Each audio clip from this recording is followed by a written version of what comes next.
Bonsoir à toutes et à tous, ravi de vous retrouver pour ce vendredi. C'est bientôt l'heure du week-end, le long week-end pascal. C'est parti pour 30 minutes d'accès direct. N'oubliez pas, vous avez la possibilité de nous envoyer vos questions ou vos commentaires directement sur notre page Facebook avec le hashtag Accès Direct. Au programme de ce vendredi soir, nous parlerons vélo en ville avec Julien Vital de Roulenco. Mirabel Tovex, snowboardeuse de la Clusa, viendra nous raconter ses Jeux Olympiques. Et comme chaque vendredi, Camille Copin nous présentera son agenda, cette fois-ci en direct de la Clusa. Mais avant tout cela, les titres du journal avec toi, Fanette. Bonsoir. Salut Seb. Alors aujourd'hui, vendredi, c'était jour de dictée. Voilà, c'était jour de dictée. C'est toi d'ailleurs qui t'y es collé. Je t'ai pas demandé d'ailleurs si tu avais Non, j'ai essayé. pas pris le stylo. Et les écoliers du Grand Bornand avaient de la chance puisque la lecture était faite par Tessa Worley. En fait, c'est un événement qui a eu lieu dans le cadre d'une opération nationale. Toutes les villes qui accueilleront le Tour de France cette année ont organisé cette dictée. Donc un petit moment sympa.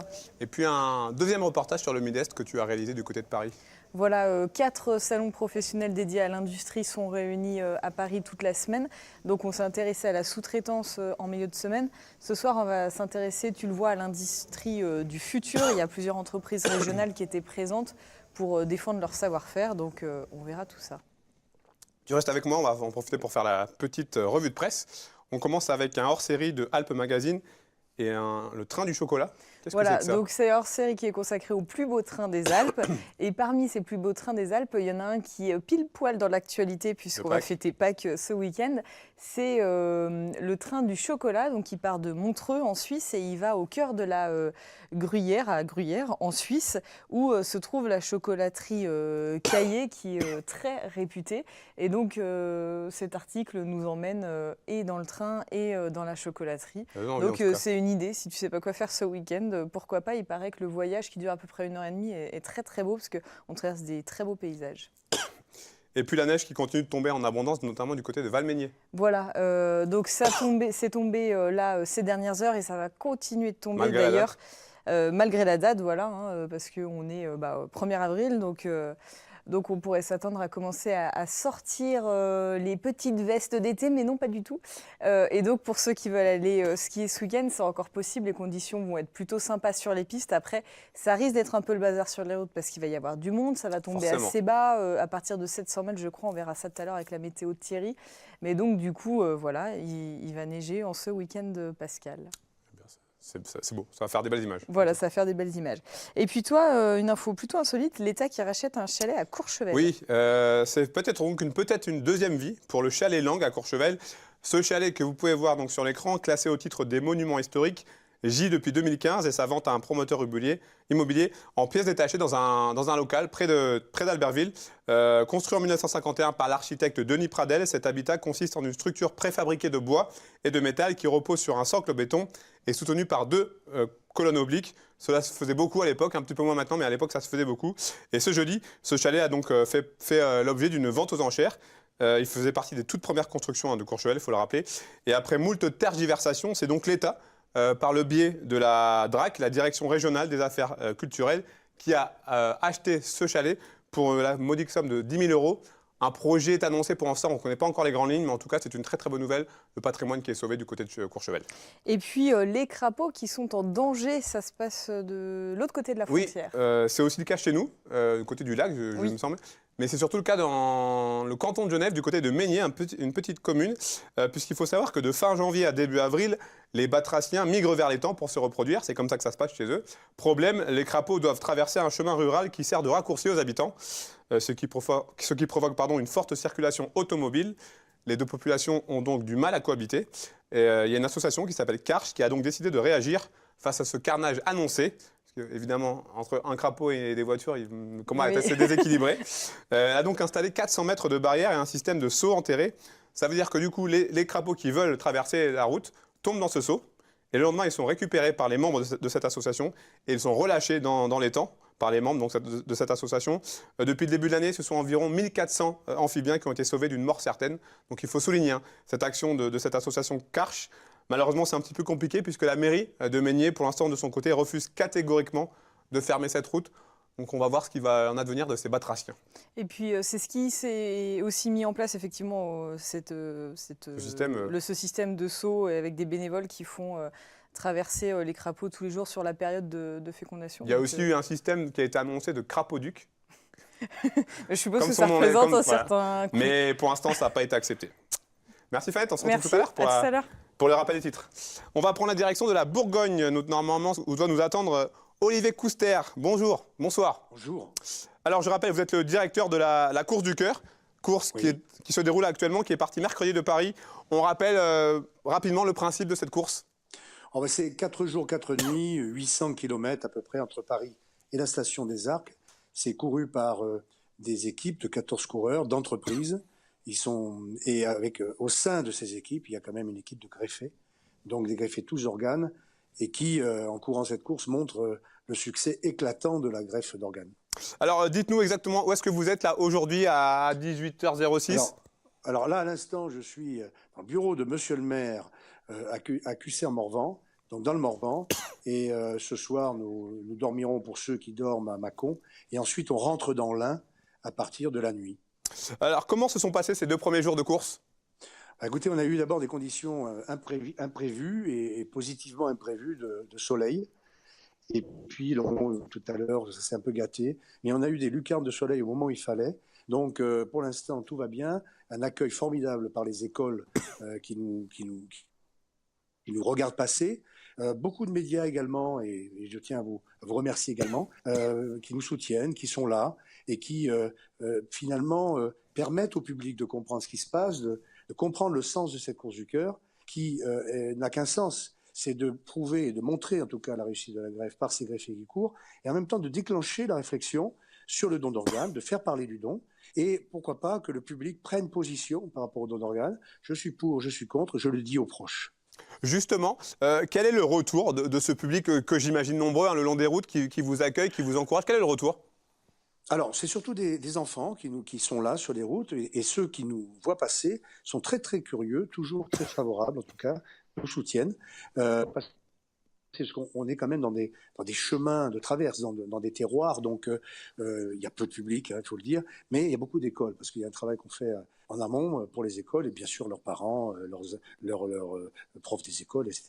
Donc ça, c'est un accueil extraordinaire, vraiment très très chaleureux. C'est pas habituel pour des coureurs à pied de faire de courir du jour de nuit, et également d'avoir des enfants qui effectivement vont leur taper sur la main au passage. C'est vraiment des images assez extraordinaires.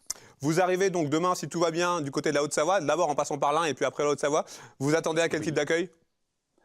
Un bon accueil surtout, et puis j'espère, je vous entendais votre bulletin météo, donc j'espère que surtout il n'y a pas trop de neige, parce qu'on est encadré par 148 bénévoles. Au sein de ces 148 bénévoles, il y a une équipe de gendarmes de la garde républicaine, ils sont 15.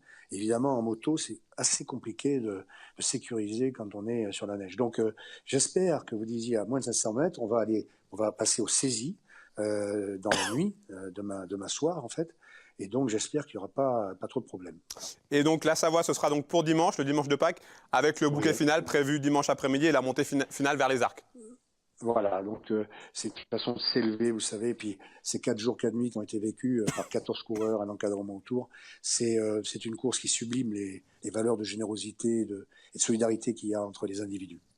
Merci beaucoup en tout cas, Olivier Couster. Bon courage pour ces 2 derniers jours de course et bravo encore pour ce que vous faites. Merci infiniment. Allez, on va passer à notre invité de la semaine.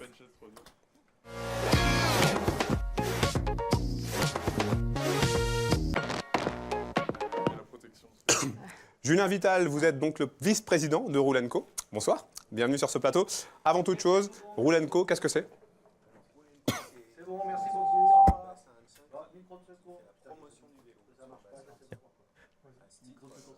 Ouais, alors, on a un petit souci de micro. Est-ce que vous pouvez... J'ai un micro de secours sous le... Voilà. Il est caché. Donc, on va recommencer. Donc, Roule & Co, qu'est-ce que c'est en quelques mots ? Alors, Roule & Co, c'est l'association du bassin ancien qui fait la promotion du vélo sur le bassin. Alors, depuis septembre 2017, la Fédération des usagers de la bicyclette, dont Roule & Co fait partie, a lancé l'enquête nationale baromètre des villes cyclables. Quel était l'objectif de cette enquête ? Eh bien, prendre un petit peu la température du ressenti des gens par rapport à la pratique du vélo en ville, dans toutes les villes, et aussi en prenant en compte un petit peu la taille de chacune des villes. Donc, il y a eu plusieurs classements de 0 à 50 000, de 50 000 à 100 000, de 100 000 à 200 000. Et dans cette catégorie-là, Annecy arrive 4e. Alors, on pourrait se réjouir, on est au pied du podium, mais En fait, On a la Clusa là-bas. c'est pas si bien que ça.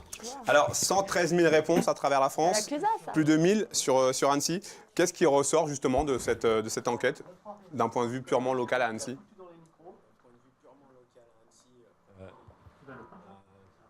En point positif, on a un bel attrait touristique que tout le monde peut pratiquer. Qui devrait être dans les années futures, qui devrait faire tout le tour du lac. Bientôt être bouclé dans les années qui arrivent. Sauf qu'il n'y a pas que des estivants et que des touristes à Annecy, il y a aussi des gens qui vont au travail tous les jours. Et nous, on se bat pour avoir nos pistes cyclables déneigées en même temps que les voies de circulation de voitures. Et c'est un vrai combat. Alors je vous coupe, je suis désolé, on a un souci de micro. On va lancer quelques images et on va essayer de rétablir ce problème de micro.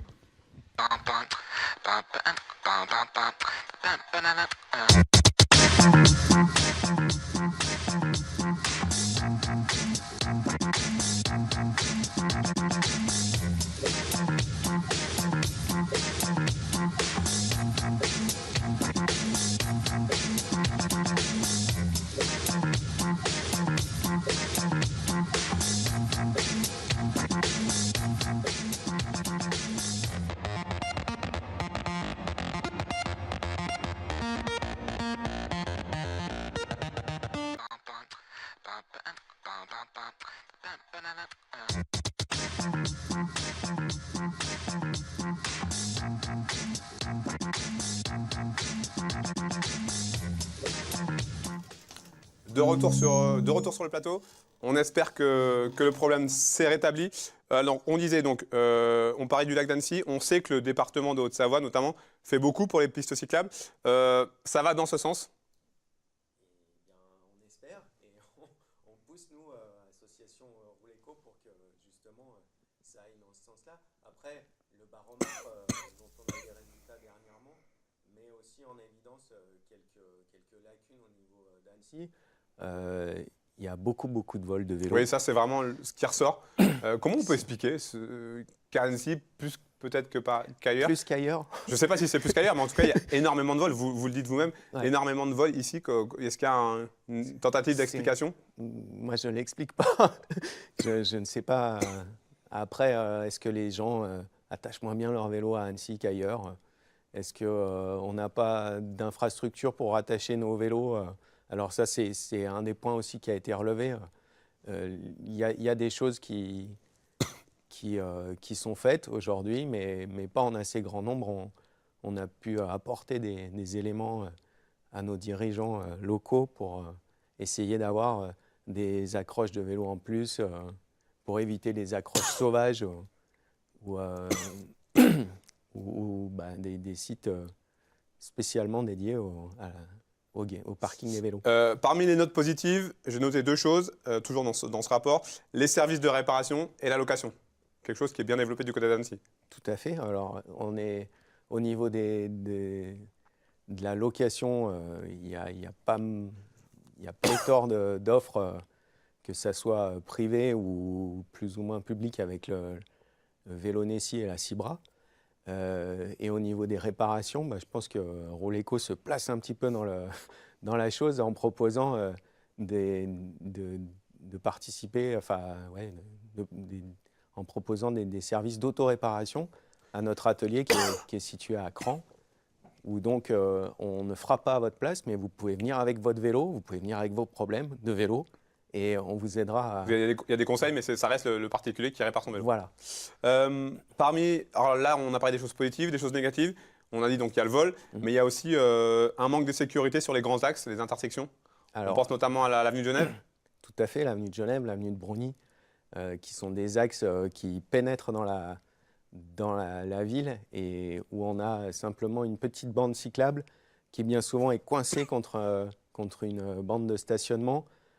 Alors, je ne vous cache pas que quand on est usager du vélo, on fait très attention aux portières qui pourraient s'ouvrir ou aux voitures qui rentrent ou qui sortent des stationnements, qui ne font pas forcément tout le temps attention à nous, deux roues, parce qu'on ne fait pas de bruit. Est-ce que selon vous, la municipalité d'Annecy, de la commune nouvelle d'Annecy, fait assez pour le développement du vélo, pour la pratique du vélo? Elle fait ce qu'elle peut a priori aujourd'hui. On aimerait qu'elle fasse un petit peu plus. Nous, ce qu'on retient du baromètre aujourd'hui, il y a une phrase qui nous a marqué, c'est une ville cyclable. C'est une ville où on laisserait ses enfants aller seuls en ville sans avoir peur qu'il leur arrive quelque chose. C'est loin d'être le cas à Annecy. Aujourd'hui, à Annecy, on n'est pas tout à fait dans ce cas-là. Dernière chose, on se rend compte que c'est une problématique qui est prise au sérieux, même au sommet de l'État, puisque un plan vélo va être mis en place prochainement, présenté. Oui, bah c'est très bien. Nous, on applaudit dès demain et puis on attend de voir un petit peu ce qui va se passer. On nous a supprimé la prime à l'acquisition des vélos électriques fin d'année. Est-ce que c'est un retour à une chose dans ce sens-là? On attend de voir. Merci beaucoup, Julien Vital. Bonne continuation pour la suite. Merci beaucoup. Je vous invite à rejoindre la régie. Et nous, on va passer à la rubrique On en parle.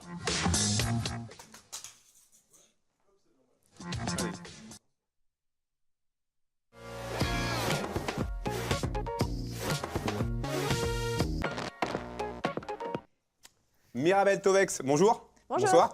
Alors, pour ceux qui ne vous connaissent pas, je rappelle, il y en a peut-être quelques-uns qui ne vous connaissent pas, donc vous avez participé, vous êtes snowboardeuse. Vous avez participé il y a quelques semaines aux Jeux Olympiques de Pyeongchang. Vous avez terminé 9e de cette finale en halfpipe. Oui. Avec le recul, quel regard vous portez sur cette performance? Je suis quand même contente, parce que 9e, c'est quand même une super place. C'est les Jeux. C'est les Jeux. Et c'est quelque chose que... Oui, il y a un an, si on m'avait dit que j'allais faire 9e, j'aurais été super contente. Après, c'est vrai que j'ai eu des bons résultats cette saison aux dernières compétitions. Et du coup, je m'attendais aussi à faire un petit peu mieux. Mais non, c'est déjà un super résultat. Qu'est-ce qui vous a manqué le plus là, sur cette finale?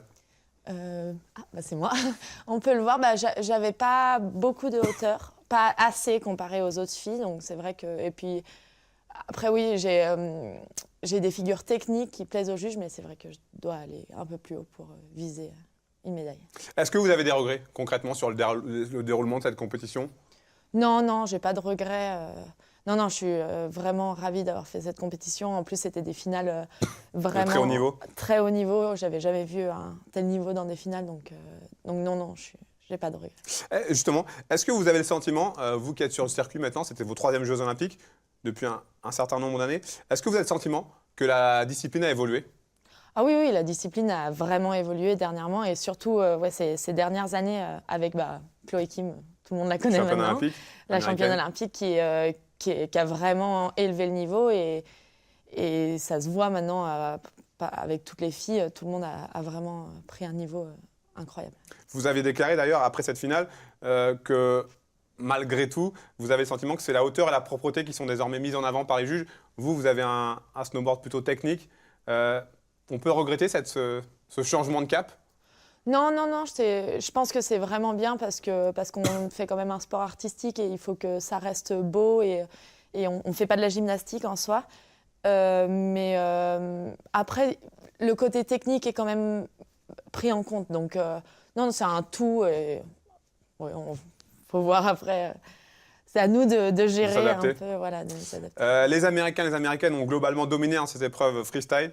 Comment faire? Est-ce que c'est possible aujourd'hui de combler le trou qu'il y a avec les athlètes US?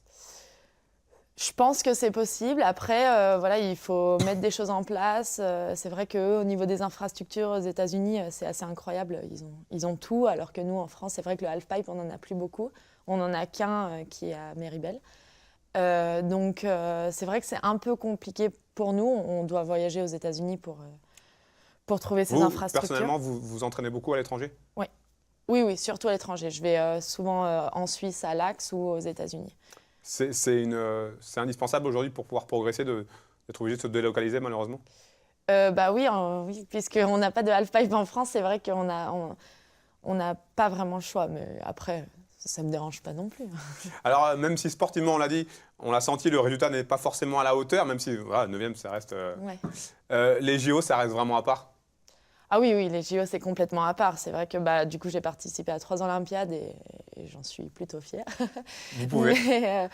Non, c'est une compétition complètement différente et c'est quelque chose qu'on prépare pendant des années. Donc c'est vrai que non, c'est complètement à part des autres compétitions. Vous avez 26 ans, est-ce qu'on peut espérer vous voir disputer des 4e Jeux dans 4 ans du côté de Pékin? Vous aurez 30 ans, vous aurez 30 ans. Oui, j'aurai 30 ans. C'est pas forcément un âge rédhibitoire?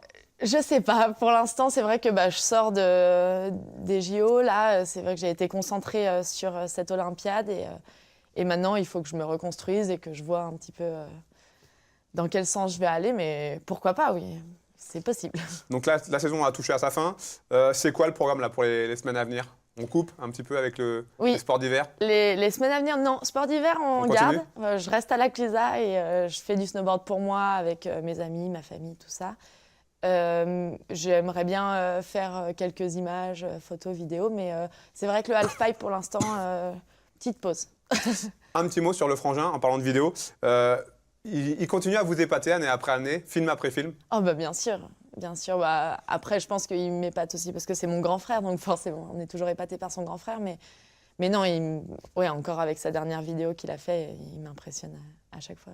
Quel type de relation vous avez avec lui, justement? On est vraiment proches avec mon frère, on s'entend super bien. Justement, quand je vais faire du snow à la Clusa, c'est toujours avec lui. Non, on est très proches. Alors, je crois savoir, vous êtes né en Bretagne? Oui, c'est ça. Vous avez commencé par le surf? Je suis née en Bretagne parce que mon papa et ma maman passent les étés en Bretagne et je suis née au mois d'août. Donc non, j'ai commencé par le ski, le snow et j'ai aussi commencé le surf en Bretagne, mais un peu plus tard. Merci beaucoup en tout cas, Mirabel, d'être passée par ce plateau. Bonne continuation pour la suite de votre carrière et puis on vous souhaite encore plein de bonheur d'un point de vue sportif. Merci beaucoup. Merci beaucoup. Bonne soirée. Comme chaque vendredi, nous avons rendez-vous avec Camille pour la rubrique Dans mon calepin.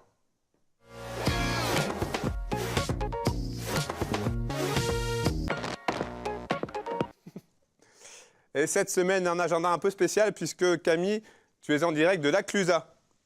Est-ce que tu m'entends, Camille? Alors, est-ce que tu nous entends bien? Je t'entends. Parfait. Alors, je suis en compagnie de Philippe Thévenet, le fondateur de la Radio Meux. On est à La Clusa, au restaurant La Syrie, où se passe le DJ set d'Étienne, là, qui est en place. Donc, bonjour Philippe. Bonjour les 8. Alors, c'est la 6e édition. Comment avez-vous lancé ce festival? Il y a 6 ans, avec les copains du Grand Bornand de Doka, on s'est dit qu'on allait organiser un petit festival à la Clusa pour pouvoir accueillir des artistes, faire découvrir notre région aussi, enfin faire découvrir ou se rappeler qu'elle est sympa et puis qu'on peut organiser des bons événements ici. Alors, le festival est un peu scindé en 2 parties. On a le festival qui est donc sous le chapiteau à partir de 20h30 et on a les scènes off dans différents lieux de la Clusa. Comment l'un complète l'autre? Pourquoi ce choix? C'était pour faire 2 parties, vraiment une partie plus dans la station, ouverte à tout le monde. Être sur les pistes aussi, sur les pistes de ski et on apprécie comme actuellement. Parce que voilà, c'est quand même sympa en station de ski de profiter de cela. Et puis on amène plus une touche concert sur le soir avec des concerts payants au chapiteau. Et donc sous un chapiteau de cirque, d'où le nom Radio Meux Circus Festival. Alors il y a 22 artistes cette année. Comment on les choisit parmi tous les artistes pour faire les concerts, pour faire ce festival? On fait déjà une première liste de ce qu'on aimerait potentiellement avoir, les artistes qu'on aimerait avoir. Après on se renseigne via des agences de booking. Et puis on peaufine tout ça, ça prend tout l'automne de faire ça. C'est un long travail. Oui, c'est un long travail, et puis c'est un peu de stress parce que des fois on croit avoir quelqu'un, puis finalement c'est pas possible. Et c'est un équilibre assez critique. Mais voilà, en tout cas je suis très content de la programmation de cette année. Et elle va être très originale et très à l'image de la radio, musicalement. Comment on procède si on veut encore avoir une place pour les concerts sous le chapiteau là à venir? Alors ce soir il y a encore de la place si vous voulez venir au concert de ce soir. Donc vous pourrez acheter vos places sur place. Demain c'est complet et dimanche il reste encore un peu de place. Elles sont disponibles sur internet ou à l'accueil de l'office du tourisme de la Clusa. Parfait. Et qu'est-ce qu'on peut vous souhaiter là pour la suite? Que ça se passe bien, que ça se découvre un peu. Bon là on a la neige, c'est pas pire. Oui. Et puis un peu de soleil, et puis nous voilà, tout ce qu'on veut c'est donner un peu de bonne humeur aux gens, que ça se passe bien, que ça soit détendu, bon enfant, et qu'on leur fasse découvrir des bonnes découvertes musicales. En tout cas pour moi c'est le cas, là ce soir j'adore. Oui, ouais, yes. Et pourtant il vient pas de loin, il vient de Lyon. Mais on aura un peu toutes les nationalités dans le week-end, des Sud-Africains, des Anglais, des Hollandais, des Français, et voilà, et que les gens repartent heureux et et que j'ai passé un super week-end. Voilà, c'est le but. Bah, merci beaucoup d'avoir été avec nous, Philippe. Nous, Seb, alors on va rappeler d'abord que toutes les infos sont à retrouver donc, sur le lien qui doit s'afficher en bas de votre écran, circus.radiome.com. Merci beaucoup d'avoir accordé du temps et bon festival. Alors Seb, on reste ici dans cette belle ambiance pour parler de quelques autres événements, si tu le veux bien. À commencer par le Festival international de jazz à Megève. Donc c'est la 3e édition cette année. À partir de ce soir et jusqu'à dimanche, c'est une belle programmation d'artistes qui se succédera sur la scène du Palais à Megève. Ce soir, c'est Gregory Porter qui se produit sur scène. Demain samedi, vous pourrez retrouver Marcus Miller, qui avait rencontré un vrai succès en 2016 sur cette même scène. Et pour la soirée de culture dimanche, ce sera Norah Jones, voilà, chanteuse et pianiste aux 9 Grammy Awards quand même, qui interprétera son 6e album solo. En termes de tarifs, il y a différentes catégories, gradins jusqu'à la catégorie or, et on proposera des tarifs entre 34,50 € et 110 €. Toutes les infos sont à retrouver sur jazzamegève.com. Et alors Seb, je t'entends pas vraiment, donc je continue parce que je ne sais pas si tu me parles ou pas. Donc tu te demandes peut-être comment passe le courant, comment le courant circule 24 heures sur 24 et 7 jours sur 7 en France et en Europe. Si on peut stocker l'électricité ou encore pourquoi utiliser le courant alternatif plutôt que le courant continu.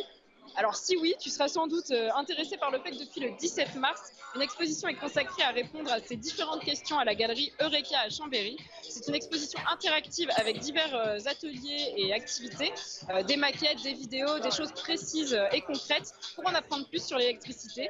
Donc voilà, c'est gratuit, c'est une jolie idée sortie pour les enfants et pour les adultes. Moi en tout cas, je pense que j'irai y faire un petit tour parce que j'ai plein de choses à apprendre. Et vous avez le temps puisque c'est jusqu'au 5 janvier 2019. Et donc ensuite, je te parle d'une exposition de Monsieur Chat. Alors je ne sais pas si tu connais, mais de son vrai nom, donc Thomas Vuil, c'est un artiste franco-suisse qui tapisse les murs de nos villes depuis 1997 avec un félin au large sourire. Monsieur Chat n'a pas toujours été populaire, mais depuis 2015, il l'est de plus en plus.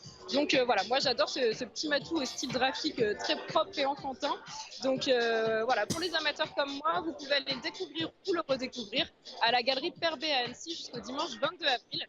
L'inauguration a eu lieu hier soir, l'entrée est libre. Donc on profite de la météo peu clémente de ce week-end pour aller y faire un petit tour. Et ensuite, Seb, écoute, c'est le week-end de Pâques ce week-end. Il y a des chasses à l'œufs organisées un petit peu partout en Savoie et en Haute-Savoie comme chaque année. Je n'ai pas fait de listing, mais il y a beaucoup de grosses et de petites communes qui organisent des événements pour Pâques. Donc je vous invite à aller voir sur vos différentes communes. Voilà, Seb, c'est tout pour moi. Nous, Merci beaucoup, Camille. On continue à profiter de la musique. Merci beaucoup. Fanette nous a rejoint sur ce plateau pour le rappel des titres du JT. On va parler d'une dictée un petit peu particulière aujourd'hui. Oui, une dictée qui s'est tenue au Grand Bornand à l'occasion d'une opération nationale organisée dans le cadre du Tour de France. Toutes les villes qui accueilleront le Tour de France cet été ont organisé cette dictée. Et au Grand Bornand, c'était Savoie qui s'y est collé, donc plutôt sympa. Oui, c'est très sympa d'ailleurs. Et c'est toi qui y as été. Et puis c'est moi qui y ai été. Et puis un sujet sur le Midest, l'industrie qui va bien. Voilà, et c'est 4 salons professionnels donc, destinés à l'industrie. Ce soir, on va s'intéresser à l'industrie du futur, puisque plusieurs entreprises régionales travaillent dans ce domaine-là. Donc l'occasion de voir un petit peu comment ça va se passer dans les années à venir. Merci beaucoup Fanette, à tout de suite sur le plateau du JT. C'est fini pour aujourd'hui, c'est fini pour cette semaine. Ce fait un plaisir pour moi de vous accompagner.